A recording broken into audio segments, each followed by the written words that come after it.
এ ফেরেশতা, এ জমিন, তোমরা যারা জমিন ধ্বংস করে দিতে চাও, আমি আল্লাহও দেখতেছি কেমন গুনাহ হইতেছে।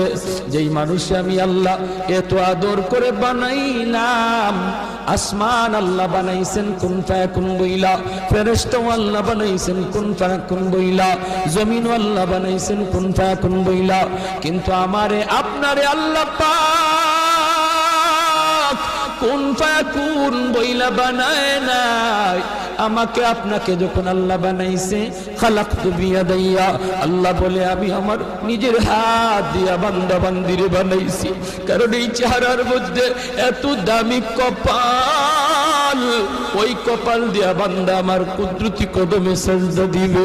এই কপালটার এত দাম, এই কপাল কুন ফায়াকুন বললে হয় না, এই কপাল ফেরেশতাদের হাতে বানাইলেও হয় না, আমি আল্লাহ নিজের হাতে বানাইছি।